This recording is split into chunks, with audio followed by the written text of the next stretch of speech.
Anita, how's your mental health? Questionable at all times. You know this. Yeah, how's the mental health of your children? Also a little bit tricky. Can I tell you my experience in trying to find therapists for myself and my kids, Mel? Yes, please. Okay, this is how it goes. You ask around your friends and your family for a referral for somebody who's nearby. You finally find somebody who sounds like they might work for your family. You give them a call and you find out that A, they're not accepting new patients, or B, they have a huge wait list. So you start over again and you ask people if they know anybody who would be a good therapist and a good fit. Finally, you find one, you go and you meet with them and you figure out that you don't actually like them that much. But it's been so much work to find somebody who you can go to in your area that you're kind of stuck with them. Well, do you have any ideas for how to get around this? I do because guess what? I've actually had some therapists that I have found on my own, which involves what you're saying. Sometimes I remember one time I was like 3 hours in the bathtub on my phone looking Yeah. through websites.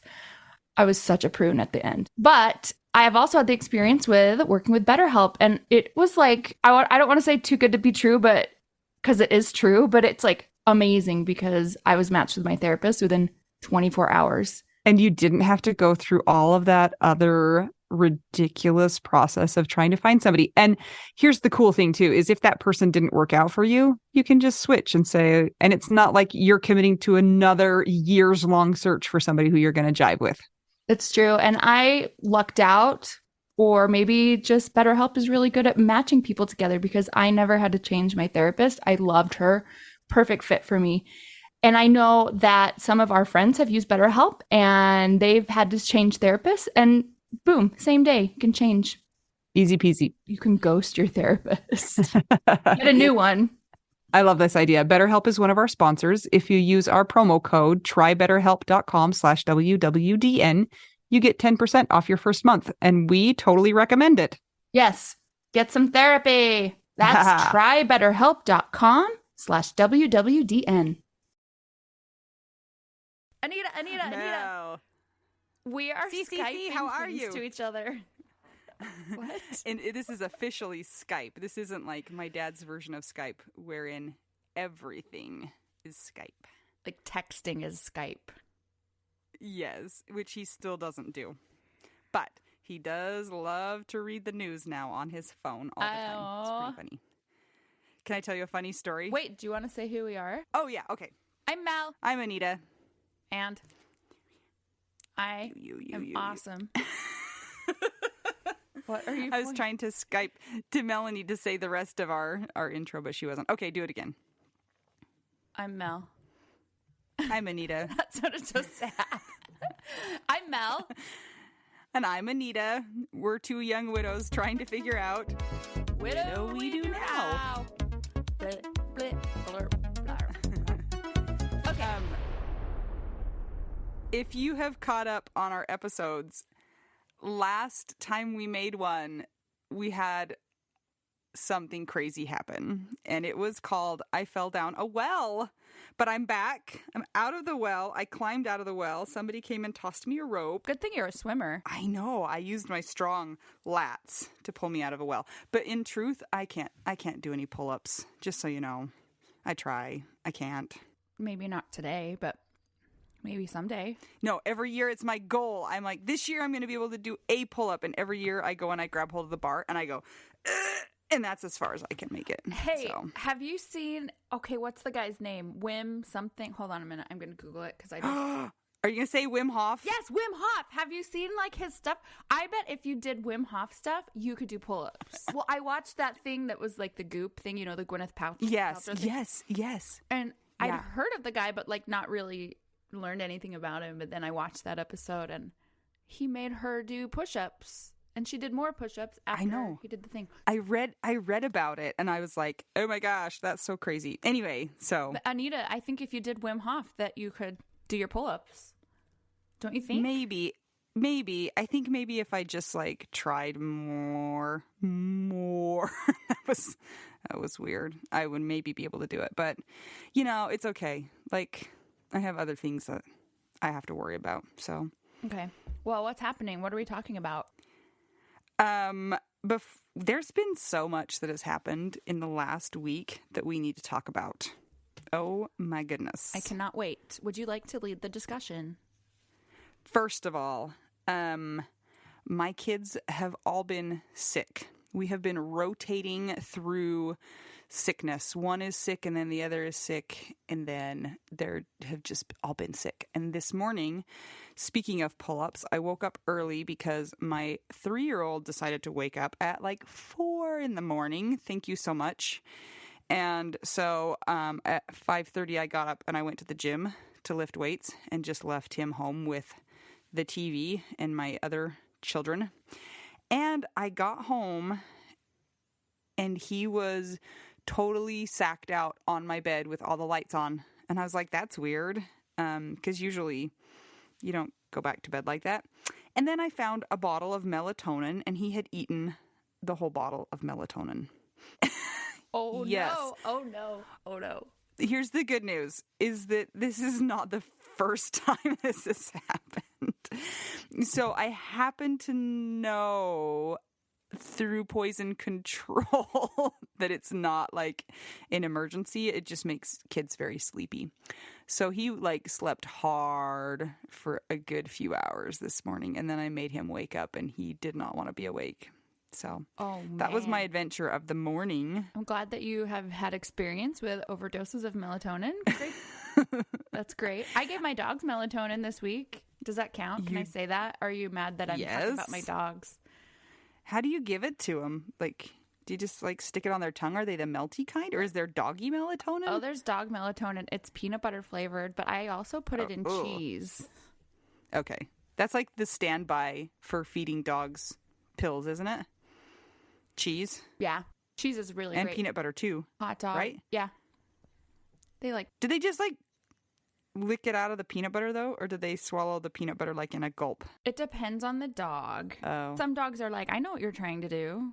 You're disguising this pill. Like, I'm going to eat around it. But that's why I use cheese usually, just because you can stuff it in. And then they don't know so much. Yeah. What else is happening? So there have been some deaths that have happened this week in my life and also just in like public life. So my grandma died this week. She was 98. So it was not a tragic thing. And I've been so interested and fascinated at the difference in dealing with death. Like, the experience of somebody dying is not universal. You would think that it is because it's somebody, they're gone, but it's totally different. Like, it was just a relief that she died instead of it being like a tragedy. So have a funeral to go to for Saturday. I tried to get Mel to come. She was like, I live in New York now. Lame. Because she actually knew my grandma because they lived kind of close to each other. So anywho, they put her on hospice on like Friday and she died on Saturday. So so that was all that needed to happen? She had been kind of circling the toilet bowl for a while, but she kept like getting close to dying and then she'd be like, oh, I feel better. And then she'd be fine again. So I think we got to the point where we were like, I'm not going to believe it until it actually happens. And so when she died really quickly, comparatively speaking, I mean, 98 years, that's not quick. It was a little bit surprising. I thought she'd hang on for a couple more weeks in her current state. So. Wow. I hope that I do not live to be 98. I just would like to say that. I don't know what the right age is, but 98, unless you're like a stellar 98-year-old, it's too old. It's no fun. Right. Your body's like done and has been done for a long time. Yeah, exactly. All your friends are dead. It's true. That's totally true. So my mom and her siblings are planning her funeral and they were like trying to decide if they were going to do a viewing. And they decided not to do a separate night's viewing because all of the people who are her friends and her family are gone already. So it's basically her grandkids and great-grandkids. You know what I'm saying? It's like only her family that's her progeny. Is that what it is? That's still left. So it's sort of true. Yep. It's kind of sad. Well, condolences. Also, high five to Grandma Merle for making it through 98 years and to your mom for taking such great care of her. Good job, Jane. I know. I think my mom is so relieved that she doesn't have to take care of her anymore because it was getting like physically hard for her. She was needing help physically. So, and then everybody has been shocked by Kobe Bryant dying. And that has been a really interesting thing for me. I don't know if it's been interesting for you, Mel, but to watch the response and to kind of live it with new eyes, because this experience would have been completely different had I not experienced my own tragic death. I have not been paying as close attention probably as you have. But when I first heard, I went through a similar reaction that I did when Jason died, when I heard that Jason died, but not as much, you know? Yeah. So like I still, my immediate thoughts went to his family and, you know, first you're shocked and I'm like, I didn't know the guy, but it's like, well, for me, I'm like, a family is now missing a dad and a husband and I know what they're going to go through. And then I think that gives me the reaction that I have where it's like, no, I don't want anybody to have to go through what I've been going through. And that's on a different level because they're kids, which is more of your level, Anita, because you do have kids. And then I'm like, wait a second, there were 9 people on the plane. Like, let's not forget all those 9 people. So yeah, I kind of cut straight through all the stuff that's like, we're going to miss him. He brought so many championships to LA. Like, okay, shut up. Like, this is like a human that is gone. So yeah, I've kind of cut through that and not listened to a lot of stuff. I totally had some of the same thoughts. Like, we gave all of this attention to Kobe Bryant and his daughter, but there were those other people on the helicopter, and those people are just as important and will be missed by their families just as much. So there's sometimes I was like, you guys are focusing on the wrong things, or just weird things. I don't know. It was just it was just such an interesting experience doing it now as opposed to having this experience or going through something like this 2 years ago. The other thing that I think is so interesting is to have this happen to a public figure, because people are so affected by it. But then I'm sort of like, are you, is this any of our business? Is this, you know what I'm saying? Like, one such thing that I thought was really interesting was people were posting on Facebook, like, I didn't like him, but I know his family will miss him and he was a great basketball player. And I'm like, it's so funny. That's totally a rude thing to say, like, because people in the public spotlight, we stop thinking of them as being people and we start thinking of them as like a commodity, so, I didn't like him as a player. I didn't like him as a person. I'm like, can you imagine somebody saying that about Scott? Like, I didn't really like him, but I thought his plays were pretty good and his family will miss him. Like, yeah. I don't know. It just was really interesting. There's a part of me that's like, this isn't ours. This isn't ours to discuss. This isn't ours to have anything to do with, because unless you knew him, it's not yours. So anyway, those were some of my feelings about him dying. Yeah. I mean, and that's like the media, and that's just how like public life goes, which it's always going to be that way. But it is annoying. It's like, guys, come on. Yeah. Well, even like friends on Facebook and things like that, like everybody was kind of talking about it. And so it was like always in your face kind of a thing. So interesting. I avoided Facebook. Good job. That's like a good way to live your whole life. But it is tragic. It's sad. And his poor wife, and I can't imagine losing a husband and a child at the same time. That would be really awful.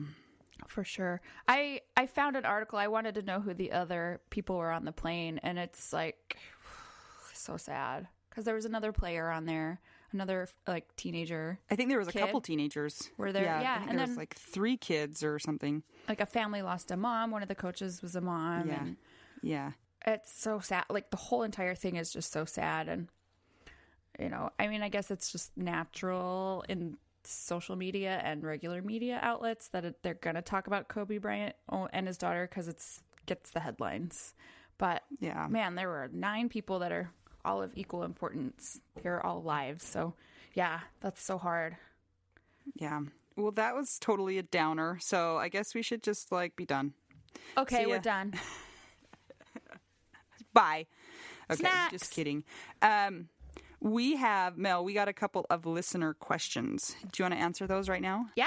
Yes. Okay. I'm ready. These questions are from Eric. And Eric asked, in the last episode, Anita, you talked about going back to the rec center and your experiences there in the last year. Mel, have you been back to where Scott directed musicals, and what was your experience, if so? Ooh, this is a good one. Thank you, Eric. Yes, I have been back to where Scott directed musicals. In fact, the same theater where he directed is where we held his funeral.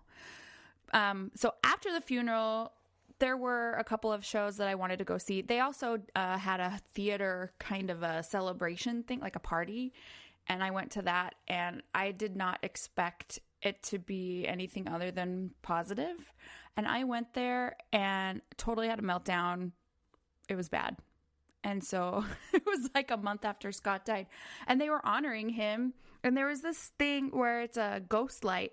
And so in the theater, a ghost light is this light that usually honors people who have passed away, and the light's always on. And Scott is actually the one that made it for his friend Dave that had died of cancer right when Scott and I started dating. So what they had done, and Dave had a plaque on this ghost light, and they wheeled it out for this presentation thing they were doing.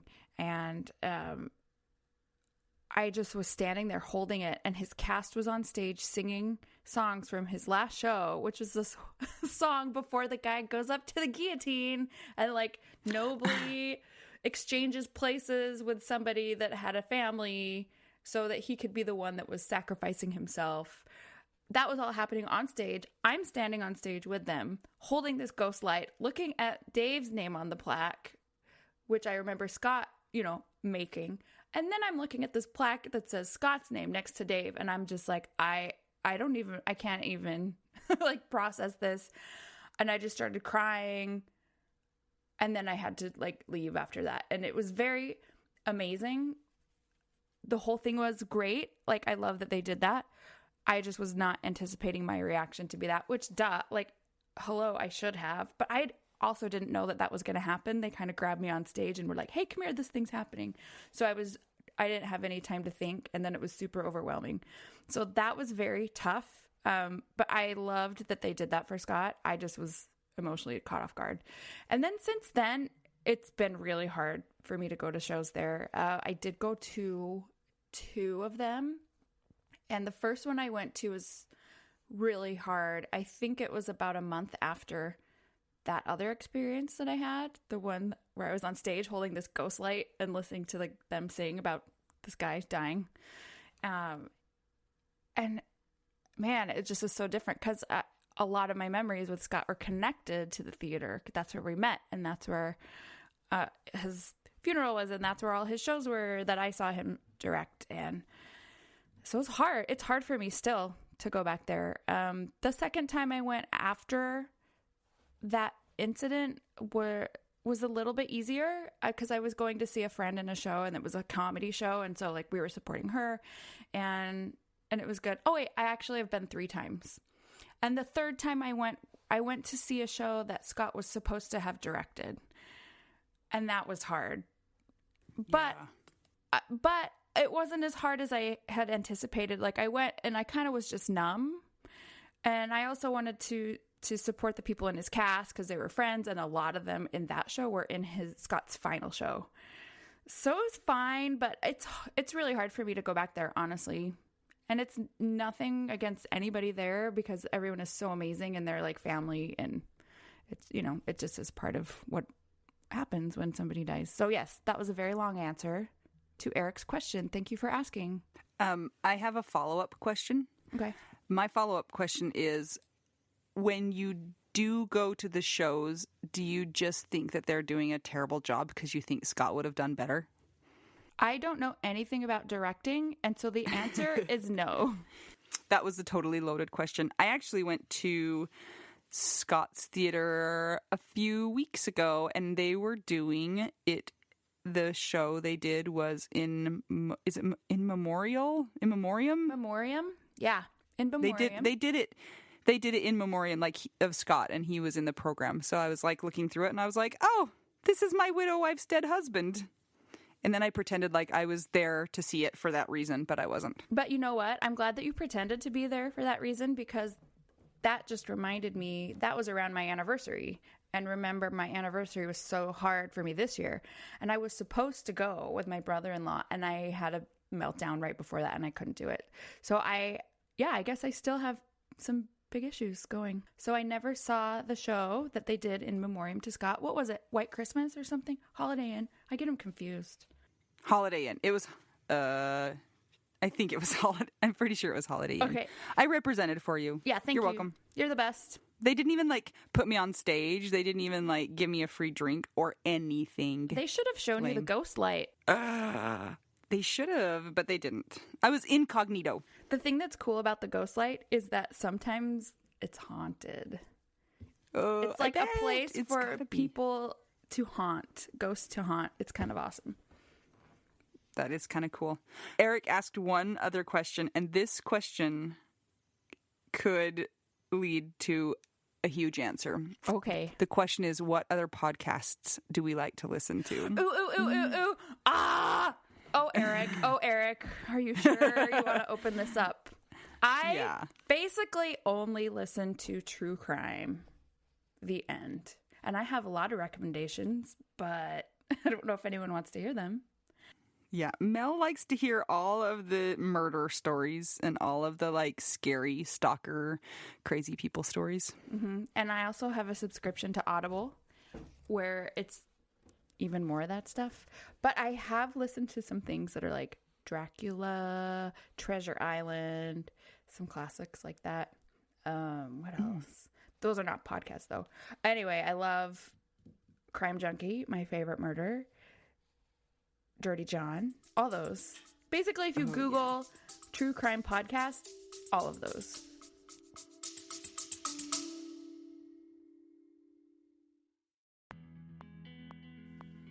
Sometimes we assume that unless we had a huge life insurance payout, we don't really need to know anything about investments or even finances. But guess what? A little knowledge of finances is critical for all of us. Maybe your partner was in charge of that stuff, and now you find yourself making all the decisions. Maybe you're mad about that. Maybe I am. Nicole from the He's Gone But the Money's Not podcast is here to help. She tackles financial literacy by telling the stories of women and widows and finance experts, and shares the lessons they've learned as certified financial planners. Whether you know a lot and feel confident in your financial decisions or feel unsure about all of that stuff, there is more to learn. Listen and subscribe to the He's Gone But the Money's Not podcast on all podcast platforms. This ad was paid for by Rockhouse Financial, an SEC registered investment advisor.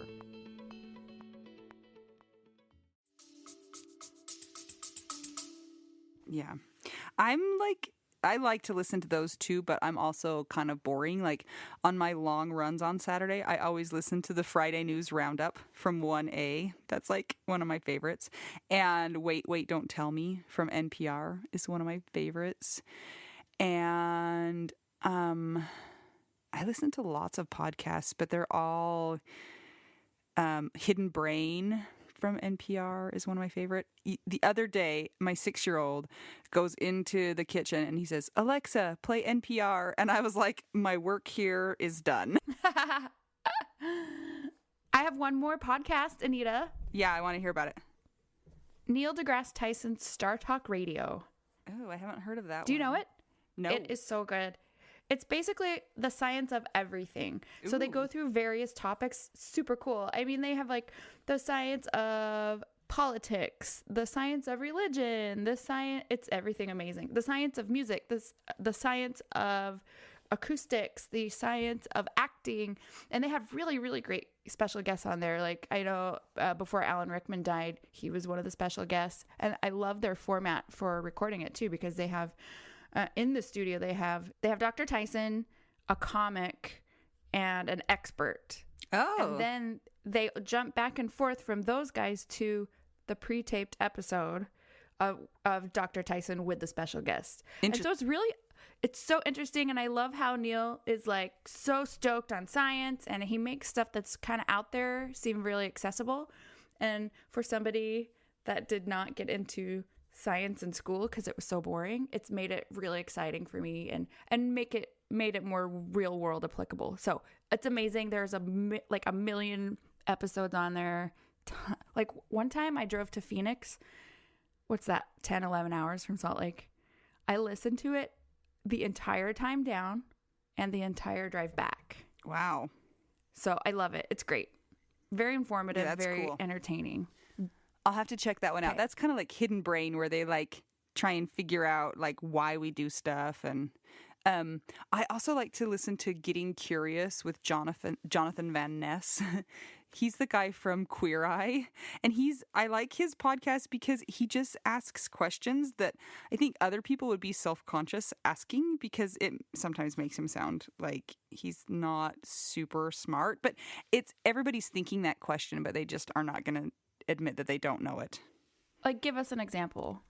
Oh gosh. Like he had an episode about snakes, and he was just like so funny about asking about the snakes. You know what I'm saying? I can't think of a specific question that he asked, but it was just so like, he just has no sort of need to put on a show about him being smarter than other people. Like, so I kind of like that one. That one's fun too. Cool. Great. Well, I love it. Thank you, Eric, for your questions. Yeah. Any more from Eric, or do we have more questions? More questions. Okay, go. No, that's all the questions. I had another first this week, Mel. Do you want to hear about it? Yep. Because this first is actually going to take us into our topic for the day. Great. So I went swimming last week, and there's one of the other swimmers there who, I've known him for years, and he's a really nice guy. He's really funny. He's divorced, probably in his like 50s, I would say. And we were just waiting to get in the pool, and he said, "So Anita, did you ever decide to date again?" Which I thought was kind of a funny way to say that. Like, you know, it's been 30 years or something. "Did you ever decide to date again?" And I said, "No, I'm not there yet. That's not even on my radar yet." And he was like, "Oh, okay. Because there's this kid I know, and he just got divorced, and he's 35. And I was telling him that I know this really neat lady." And I always like to be called neat, right? I was like, "I am neat. I am one of the neatest persons in the world." Anyway, so then he says to me, after I've kind of been like, "No, I'm not ready to do that yet," he goes, "Yeah, I kind of think that he might have become an alcoholic, and that's why he got divorced." And I was like, "So you want to set me up with a guy who got divorced because he's an alcoholic? Wow, thank you." It was a little bit awkward and kind of funny because what did you say? Like, did you say anything? I just kind of laughed it off. It would have been probably worse had I been like, "Yes, I'm ready to date again." And then I would have been like, "But not that guy," you know, since it was already off the table, it was kind of, it didn't matter so much. Does that make sense? Yes. And I was like, "Okay, thank you." Oh, so I got home and I texted Mel. I was like, "I got my first attempted setup, and all that apparently matters is that you're alive and you're near the same age." Yeah. It's like, well, also sometimes when you're divorced, like I was divorced, and people always want to set you up because they're like, "Well, this person's divorced, and you're the same age, so it should be fine." It's like, what? Yeah, for sure. That's all that matters. My little sister Melanie, I texted her about it too. She's single, and she's like, "Welcome to being single in your 30s." And I was like, I don't consider myself single. I don't know what I am, but no, thank you. No, thank you to any of that. Yeah, it's so weird because it's like, I guess you kind of, in some of the world's view, you are single, but in your mind, you're married, but also Jason's gone. So you're like, wait, what? I'm not a widow. That's like someone that's 90, but I am a widow. It's very confusing. It is weird. Yeah, for sure. I did talk to him a little bit about the idea of dating. And I was like, yeah, I think that would be just really weird because I'm still in love with the person who's gone. Whereas when you get divorced, that relationship there's been a demarcation of its end. And there was none such thing in my case. So anyway, so that brings us to our topic today. We just wanted to share some awkward situations and stories that we've had because our spouses have died. We thought that would be fun. It's so much fun. Yeah. Awkward. Do you want to start? Awkward. I have 3. How many do you have? I have 3.5. Okay. And a half. I will start with one that happened just before I drove out to New York. So I had to go mail something at the post office, and I know some of the post office workers, and I was getting up there to pay for my package, and the worker there said, "Oh, how's it going?" And she looked at my ring, and she's like, "Oh, are you married again or engaged?" I can't remember what she said. And I was like, "What?"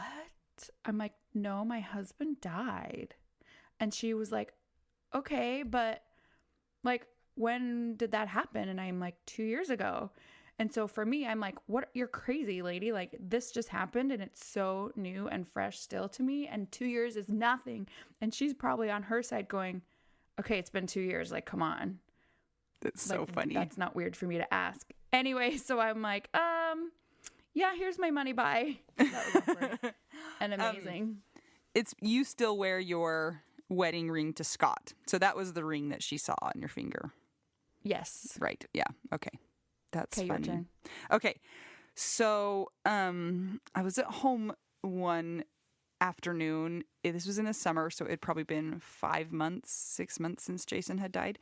And this guy comes to my door and knocks on the door. I open the door and he's riding a bike, but he's not like riding for exercise. He's riding to get somewhere. And he's like, "Hi, I'm here to get that can of paint." And I go, "No, you're not, because I don't know what you're talking about." I did not recognize him. And he goes, yeah, I'm supposed to come get a can of paint from your house. And I was like, I have no idea what you're talking about. He goes, "Yeah, I'm sure. Yeah, I talked to your husband about it just a little while ago, and he said I was supposed to come get it." And I'm like, "No, you didn't." And he's like, "Yeah, I did. You should probably just go ask your husband." And I'm like, "Well, he died." So, and then he was like, so then he looked on his phone at the address and he's like, "Is this such and such address?" And I was like, "No, that's across the street." So then we just kind of looked at each other for a second and then he left. And I was like, "Well, that was awkward." Oh, man. Yeah, I had no paint for him. I didn't know what he was talking about. Oh my gosh. Wow. Good job. Yeah. Okay, my next one is I had to go to the pharmacy to get a prescription or something, and I needed my driver's license. Well, in the aftermath of Scott's death, the last thing I was thinking of is that I needed to have an updated driver's license. Like, I forgot. I was a mess, right? So I pull out my license and I give it to the person at the pharmacy, and she's like, "This is expired. I can't use it." And I'm like, "Oh, what?" And then I just like melted down because I went through all the reasons why in my head, like, well, the reason why I didn't do it is because I've had pneumonia, and I've had pneumonia because I had bronchitis, and then I had, I'm backing up, and I'm like, and this, and Scott's dead, and then all my whole life like crashed on me again. So I thought backwards, and then I thought forwards, and then I just was standing at this desk with this poor girl that was just like, "I just need to have your ID updated." And I'm like, "But my husband died." And I like totally melted down in the store. And she was like, "Okay, well, you can come back." She didn't know what to do. And I felt stupid. But I also was like, "I'm so mad that he's dead. Like, it's not my fault that my driver's license expired because I couldn't think that he died because he died, even though it was." And it was just hard. So I left crying. And then I probably went and got a soda. Did you say all of those things, or were you just like standing there crying? I said he died. Okay. I go, "My husband died, and I had just barely left the house." Well, I didn't say I had pneumonia. I didn't go through all the things. In my head, I did. Yeah. Oh my gosh. But to her, I just stood there and was like, but my husband's dead and I couldn't go because this is, bleh. I was not coherent. It was embarrassing. I have a pharmacy story too. So, really soon after Jason died, like maybe a month, 3 weeks, a month, my 8-year-old at the time got the flu. So I took him to the Instacare or the urgent care. I took him to the urgent care and they were like, well, we can give him Tamiflu. It won't really help that much, but it will help a little bit. And I was like, no, give me the, like any help. I will take any help I can get. So I go to the pharmacy and, it was like 8:00 at night. It was kind of later in the evening. And the pharmacist, they were having a hard time because of insurance and having the right brand and all this stuff that was just like, are you kidding me?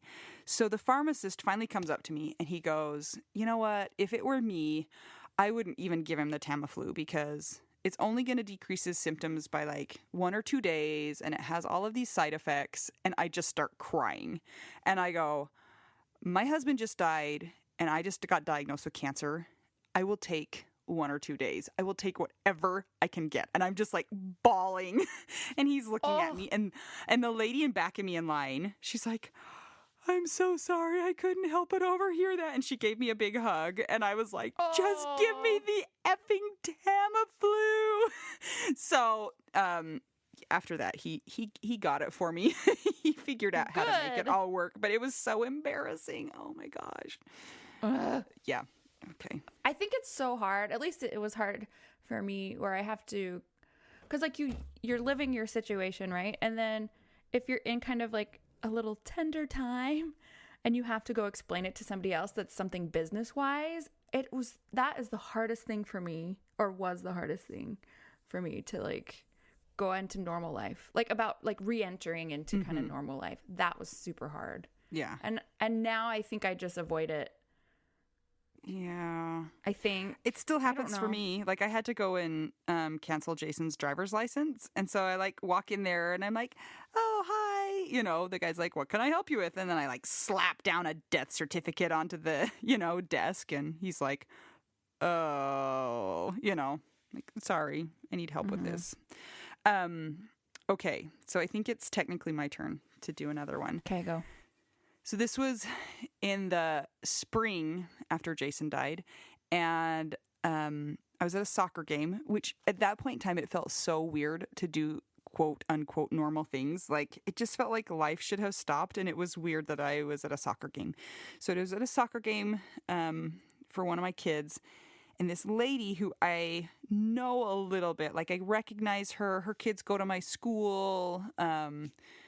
So we're not like close at all. I don't even think I know her name, but I know who she is. So she walks up.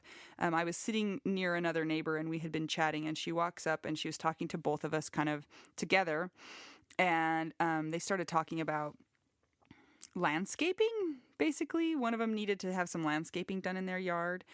And the lady turned to me and she was like, oh, Anita, I was walking past your yard the other day and it looks so amazing. And I was like, oh, thanks. And she goes, what is your secret?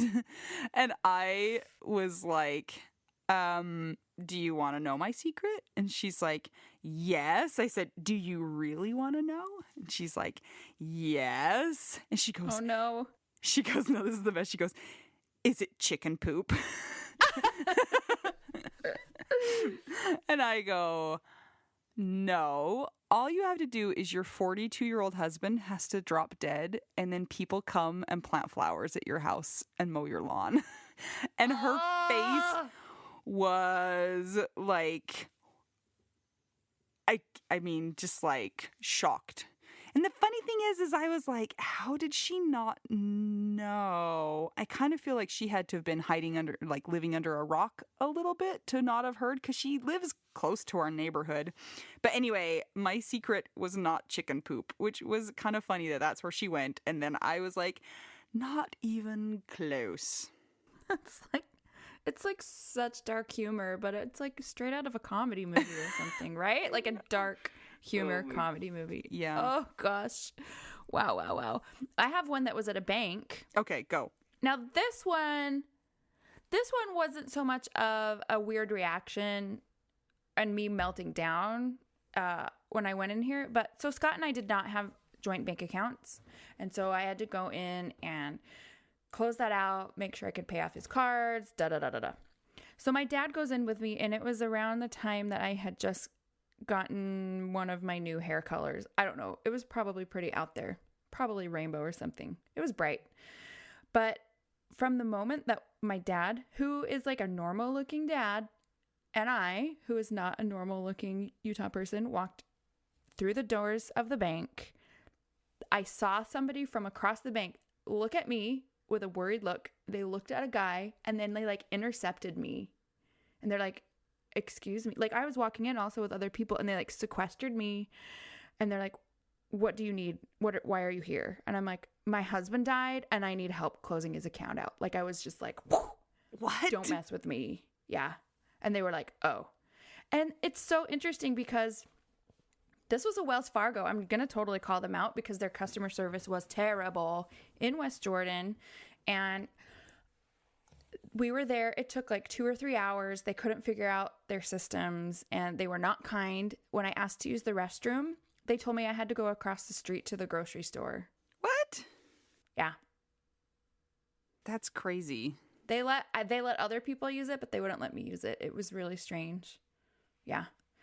And the way that they worded it to me was, well, you're not allowed to use our restroom because it's back here, but you're welcome to walk across the parking lot to the really nice bathrooms that they have at the whatever grocery store, Smith's or whatever. And I'm like, wait, so you're telling me I'm doing business with you, I'm sick, my husband's dead, and I cannot use your bathroom, and you're sending me to another business to use their bathroom that they're paying for. Like, what is wrong with you guys? It was so terrible. So terrible. Especially when it's taking them like, it's like a 2 or 3 hour process. It's not like you're just cashing a check and it's like a 10-minute, you're there for a long time. Yeah. So yeah. I feel like that experience was hands down discrimination because of my hair, which was new for me at the time. And then after that, it was like, hey, really? Come on. I'm like, at the time, 35. I have to pee? I have to pee because you're taking so long because you don't know what you're doing. And you're sending me across the street. It was so weird. So I was bugged about that. Maybe other people wouldn't be bugged about that, but I'm bugged about it. So there's that. I thought that was going to go in a different direction. I thought for sure that there was going to be some awkward statement about like your dad and you being a couple or like something weird like that. No, my whole reason for including my dad in the story is that he was like a normal dad looking guy. So even to see somebody with crazy hair next to a normal guy like that, like he should have given me like credibility. You know what I mean? Yeah, because he does. He just looks like a totally normal Joe. Normal, he does. Okay, Anita, your turn. Okay, so this one's kind of long, and it takes a little bit of setup. But it's like my favorite story, perhaps of all time. So many years ago, or for many years, Jason and I volunteered for a camp for kids with cancer. And we did that for several years together, like 10 years together maybe.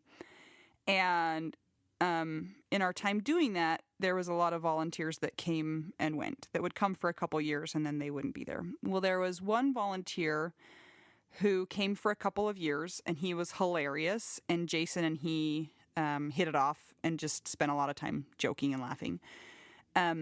This was like probably 10 to 15 years ago that these two connected.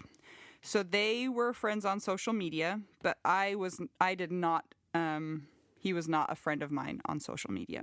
So I haven't spoken to him or had any connection with him in 10 to 15 years. So a few months after Jason died, I got a message on Facebook Messenger from this guy. And his name's Aaron. Hi, Aaron, if you're listening to this. And he wrote, oh my gosh, I just heard about Jason. I didn't know. I had tried to send him a few things on Facebook, but he wasn't responding. And then he did a little bit of digging, or however he found out. So he was reaching out to send his condolences to me. And then he said, I have a couple of pictures of he and I. Send me your phone number and I'm going to text them to you. And so I sent him my phone number and he texted me the pictures. And then we just started chatting back and forth. I was asking him about what he was up to in life. I asked him if he was married. He was like, no, I'm not married. I'm living. He told me where he was living. So at one point in time, I asked him what he was doing for his job, and he said that he owned a beard oil and supplement company, something like that. And I said, do you have a giant beard to try your products out on? And he texted back, no, I don't have a beard, but my partner has a beard, and he's the face of the company. So then we kept chatting, and we chatted back and forth on and off for like an entire day. And we got to near the end of the day, and he said, hey, I would love to reconnect and get together if you were up for that. And I texted back, I would love to get together. I would love to meet your partner. And in my head, I was like trying to just signal that I was totally okay with whatever his lifestyle was, And then he texted me back and he was like, I'm sure that my business partner would love to meet you, but his wife might not be so excited about it. And I was like, oh my gosh, I need to climb into a hole and live there for the rest of my life. I was so embarrassed. But it gets worse, because then I was reviewing some of the texts that I had sent. And in my mind, when he said his partner had a beard, all of a sudden he was recategorized in my mind, right? He was a gay man. He was in a relationship with another man. So I looked at some of the other things that I had said, and they were even more embarrassing. And I will tell you the one that was the worst.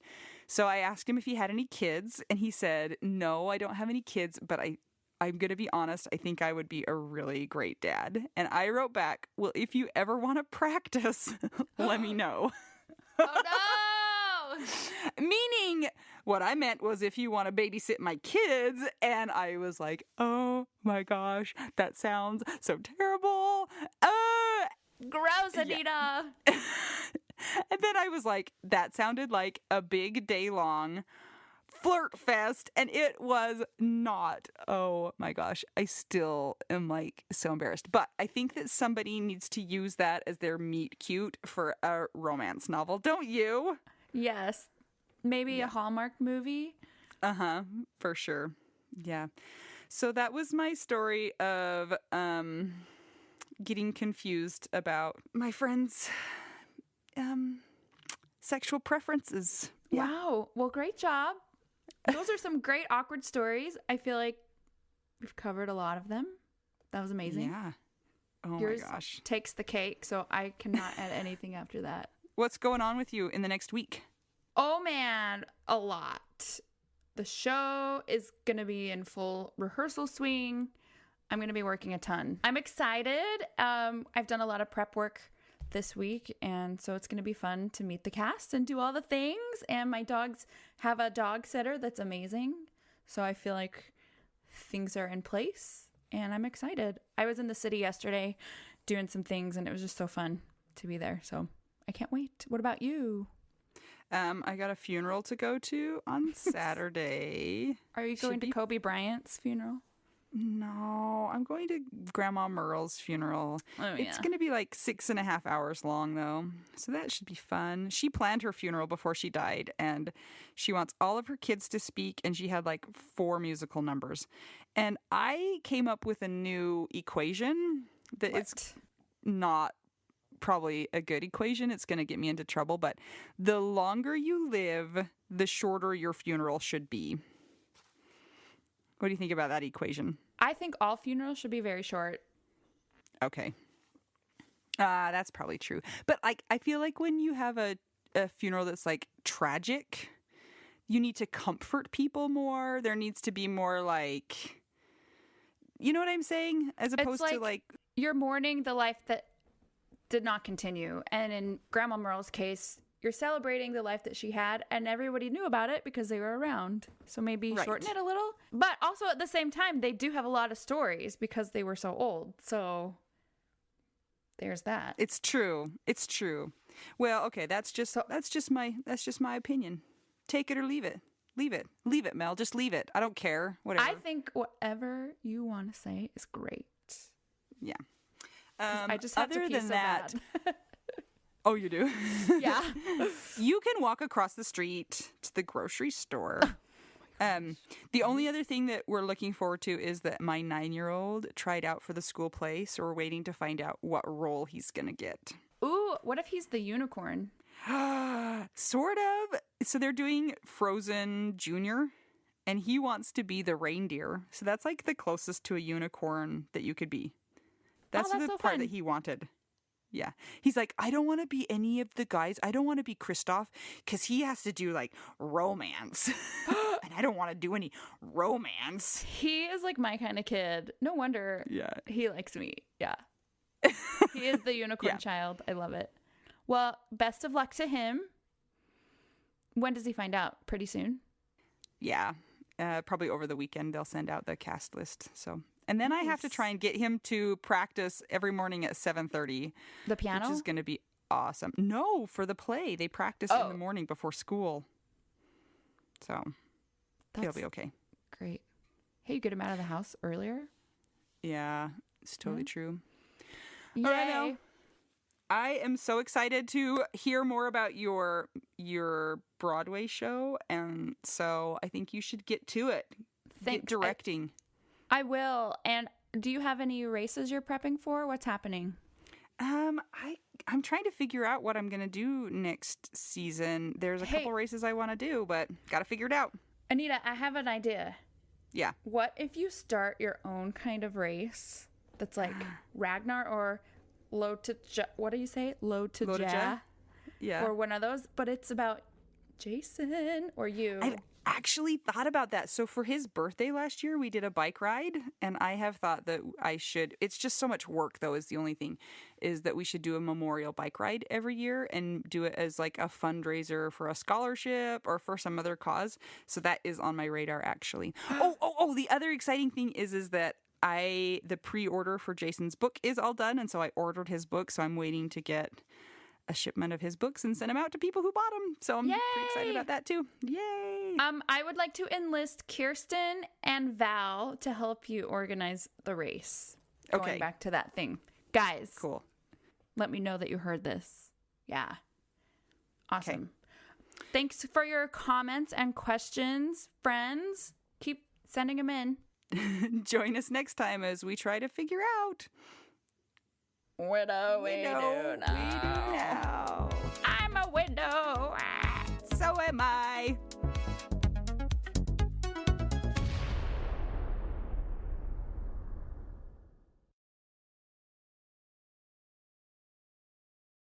This is my favorite thing to discuss with you. Tell me, what is it? One of my favorite things. I do enjoy tacos and cheese and dogs. This is about how you cannot pay hundreds and hundreds of dollars for a phone plan, especially when you're a widow, your person is dead, you might have kids, you might need another option, and you just want your phone to work, you want unlimited texting and service, and you want it to be like $25 a month.